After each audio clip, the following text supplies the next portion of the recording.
How long have you been tattooing for? And how long was your apprenticeship for? I searched for probably 5-6 years looking for an apprenticeship. We are with Bonnie Russell at the Everlasting Art Tattoo Shop, Eddystone, PA.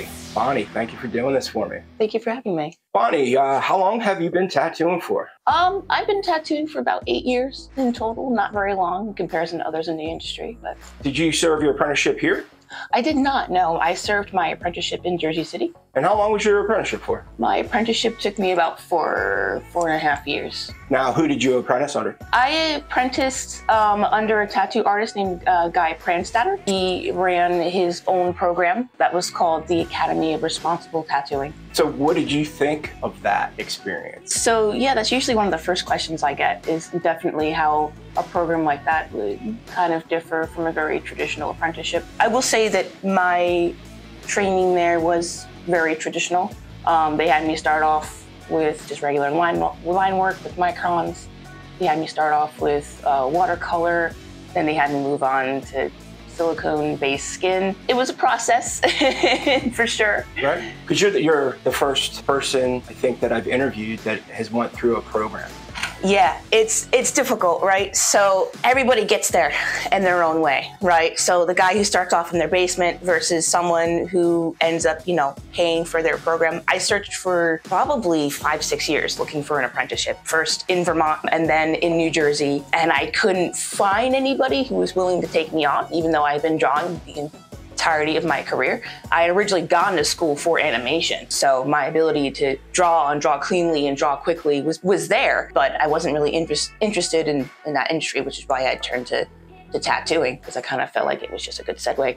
Speaking of segues, were you into art as a child? Did you draw a lot, take art classes? Yeah, that was absolutely one of the first things I remember doing, was copying Disney movies, copying Disney characters and redrawing them over and over and over again, for sure. Okay. Definitely, I think when I was like 5-6 years old. I didn't start taking art seriously until sophomore year of high school. But that's when I was like, well, I could do something with this. So. Now, did you do anything after? Like, did you go to college for art? I did. I went to college for animation. Got kind of phased out because of money. So I ended up becoming a dairy farmer for 10 years. That is a career path. Wow. Yeah, I know. Sorry about that. No, that's awesome. I mean, so we all get there in our own way, Exactly. Hey, you know what? That's a first, and I'm sure that might possibly be the last, but that's awesome. Yeah. We don't live in a rural area, so I know. Unless I'm, interviewing somebody in Lancaster. I lived in Vermont for most of my life, so I've done a lot of really weird. I did mountaineering, search and rescue. I did rock climbing. Oh, that's awesome. Yeah, just different stuff that I come here. I'm like, yeah, I was a dairy farmer. People are like, what? How did you segue from the farming thing back into tattooing? Well, to be quite frank, I really enjoyed farming, but it wasn't sustainable as far as bills and as far as like my work-life balance. I was always on call. And I knew that I wanted to do something with art. It was kind of just an accident, honestly. I was just browsing online after another failed day of looking for apprenticeships. And lo and behold, there was this person online that, was offering an opportunity for a steep price. So I said, all right, I'll bite the bullet. I was going to say, that probably wasn't cheap, right? It was not cheap, no. Okay. No, it was about the same amount as you would pay for a couple semesters of college, or at least 1 year of college. I mean, I've heard people charging for an apprenticeship, so it's kind of almost the same thing, really. Almost, yeah, I would say. Okay. Yeah. Let's get into you said you did the apprenticeship, right? So where was the first shop that you worked at? Was that Jersey City as well? The first shop I worked at was at Seven Souls Tattoo in Jersey City, yes. And then you moved around a couple shops, or? Yeah, so the first real shop that I got into was, I think it was either during or a little after COVID. It was a shop in Colonia, New Jersey called Divine Studios. I worked there as pretty much their walk-in artist for about 2 years. So how long have you been here? With Eric, I think I've been here for about 8-9 months now. Okay. A little less than a year, not quite a year yet. It's a nice little shop, though. It is great. Yeah, I love it here. Hey guys, if you like this video and you feel like I'm offering value, make sure you smash that like and subscribe button. Thanks.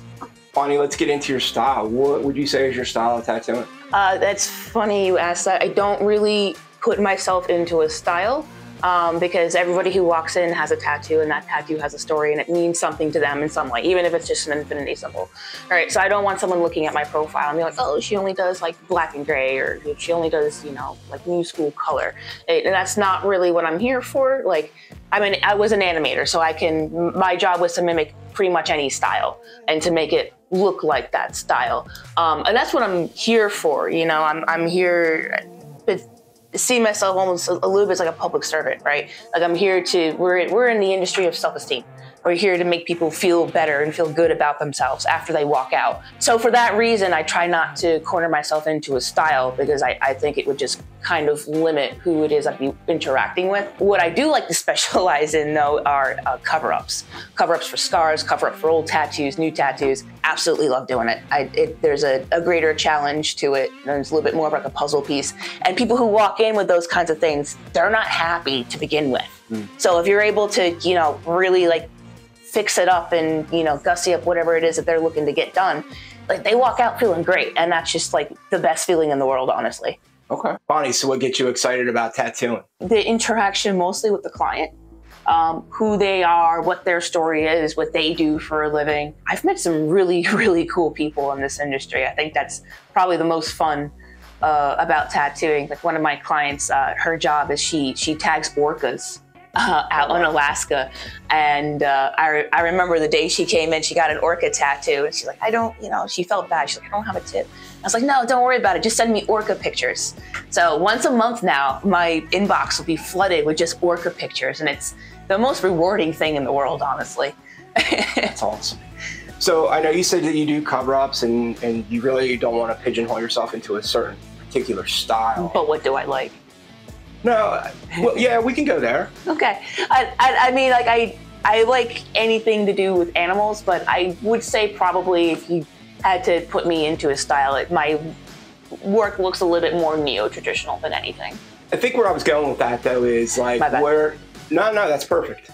Where I wanted to go with that, though, is, so how do you go about a person that walks in with a particular unique style that maybe doesn't fall into your wheelhouse? Well, it depends. So, depends on if I'm working alone or not. I think it's more responsible for a tattoo artist. You see someone come in and they've got a style that you just don't specialize in, you don't know how to do, you hand that client off. Like you hand it to somebody in the shop that knows that style better and can pull it better. Because ultimately that's what it's about, you know? It's like searching around for a good doctor, right? You gotta find the one that works with you.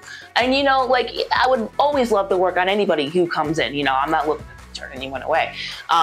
But it's important to just, you know, just to be modest and to like match yourself up with the client that, you know, if they have like a style that you're not familiar with, you hand it off. If it is, or if you're not familiar, you let them know too. But most times anybody who comes in, you know, usually I'm just, you know, I ask them what it is they want. I ask what the significance is, if I think there is any significance. You know, and I kind of go from there, and I'll kind of go ahead and do like my Google searches, my Pinterest searches, whatever, and see what else other artists have thought of.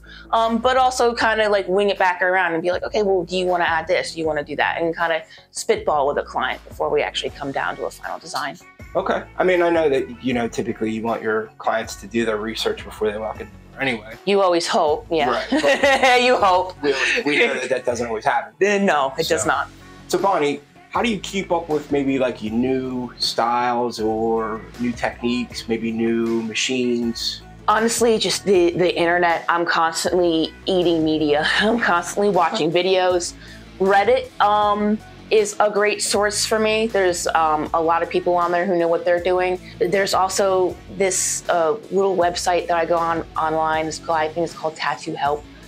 Basically, I just go online with different forums. I find communities of old head artists who've been doing this way longer than me, and be like, yo, like, where do I go from here? What do I do with this? You know, and be like, what are you using now? And why don't we use speed stick deodorant anymore for, you know, stencil stuff? I mean, we obviously don't anymore, but you know, stuff like that, you know? Sometimes I'll get recommendations from my friends in the industry, but. Okay. Yeah. So Bonnie, do you have an Instagram? I do, yes. I am the Painted Dog. Okay. Double G. All right. And as far as if somebody wanted to do an appointment with you, what's the best way to get in touch with you? They can go ahead and DM me right on my Instagram. I'm also available on Facebook. You can shoot me a message on there as well. All right, cool. So since you're 8 years in, still kind of on the new realm, let's say, what suggestions would you have for anybody that wanted to get into the business? Oh man, yeah, step with intention. Like it's normal. First off, if you're nervous before tattooing somebody, it's normal. And in my opinion, it's good. It means you care. So keep a hold of that. Stay nervous, stay humble, all right? But also, when you go in to pull any line on a tattoo, you have to do it with confidence. You have to step with intention. So if you go in nervous, your lines are gonna look nervous. Yeah. You gotta be confident with whatever it is you decide to do. Okay. So you talked earlier about doing digital animation. Is that something that you still do? It is something that I do on the side, mostly now as a hobby. Every once in a while, I'll get some sort of freelance, some sort of project on the side. But basically, I've done stuff for some indie games. I've done stuff for digital work online, just whatever people need me for. Websites, stuff like that. Right on. What still gets you out of bed in the morning when it comes to tattoos? It's just drawing something new, drawing something that someone hasn't seen before. I really hate the idea that it's all been done before and we're all just being inspired off of something else. It's like, oh, fuck you. No, we're not. We're artists, and that's our job, and that's for us to determine, and not somebody else. It's our job to create, and that's what we do. And I think especially if you're really passionate about art, getting requests from people to do projects that you wouldn't normally draw, wouldn't normally do, that's just another incentive to be like, man, how can I take this infinity symbol and make it awesome? Like, how can I take this American eagle and just make it different and pop in a way that other people haven't seen it do so before? So is there anything I didn't ask you today that you feel like I should have brought up, or that you want to bring up yourself? Okay. No. I appreciate your time, man. This is awesome. Thank you for doing this. Thank you for having me. If anybody wants to stop in and see Bonnie, make sure you hit her up on Instagram. And catch you guys all on the flip side. Hey, so if you liked that video, go ahead and click right over here.